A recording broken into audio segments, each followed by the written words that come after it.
कार्तिक मास की कथा का अध्याय 13वां। दोनों ओर से गदाओं का वार देखते दैत्यों के प्रहारों से व्याकुल होकर देवता इधर उधर भागने लगे। तब देवताओं को इस प्रकार भयभीत हुआ देख गरुड़ पर चढ़े भगवान युद्ध में आगे बढ़े और उन्होंने अपना संगर नामक धनुष उठाकर बड़े जोर का टक्कर दिया। पल मात्र में ही भगवान ने हजारों दैत्यों के सिरों को काट गिराया। फिर तो विष्णु और जनार्दन का महासंग्राम हुआ। भगवान विष्णु ने वेग उस दैत्य की धारा छात्र से धनुष भर काट डाला। इससे व्यथित होकर उसने अपनी गदा उठाकर गरुड़ के मस्तक पर दे मारी। साथ ही क्रोध से उस दैत्य ने विष्णु जी की छाती में भी एक भाला मारा।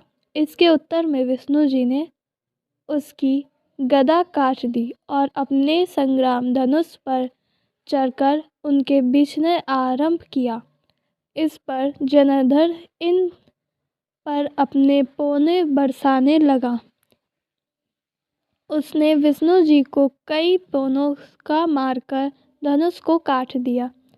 धनुष कट जाने पर भगवान ने गदा ग्रहण कर ली और शीघ्र ही जनार्दन को खींचकर मारी।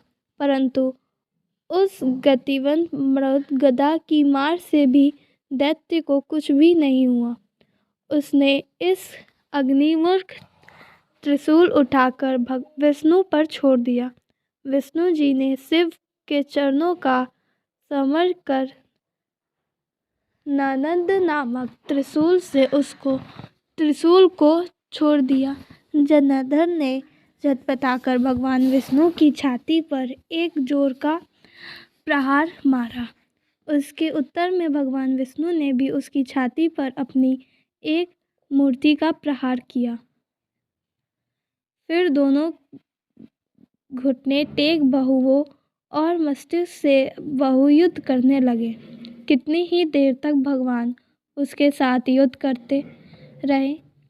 तब सर्वश्रेष्ठ मायावी भगवान ने उस दैत्यराज से मेघध्वनि में बोला, हे रणधुम्र देवश्रेष्ठ दैत्यश्रेष्ठ, तू धन्य है जो इस महायुद्ध में इन बड़े बड़े आयुधों से भी भयभीत न हुआ। तेरे इस युद्ध से मैं प्रसन्न हूँ। तू जो चाहे वर मांग।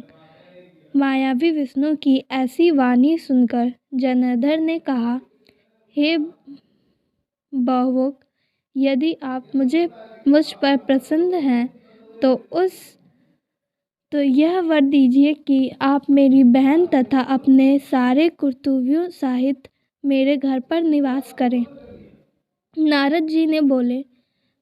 उसके ऐसे वचन सुनकर विष्णु जी की क्रोध हो उसा हुआ, किंतु उसकी श्रेष्ठ देव की कहा दिया तथास्तु कह दिया। अब भगवान जी ने सब देवताओं के साथ जनार्दनपुर में जाकर निवास करने लगे। जनार्दन अपनी बहन लक्ष्मी और देवताओं सहित विष्णु को वहां पाकर बड़ा प्रसन्न हुआ।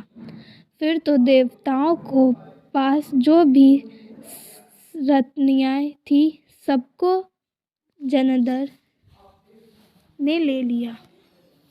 जनार्दन पृथ्वी पर आया। निशुंभ को पलट में कर दिया और देव, दानव, साप, राक्षस, मनुष्य आदि सबको अपना वशवर्ती बना त्रिभुवन पर शरण करने लगा। उसके ध्यान सुपुत्रों के समान प्रजा का पालन किया। उसके धर्मराज में सभी सुखी थे।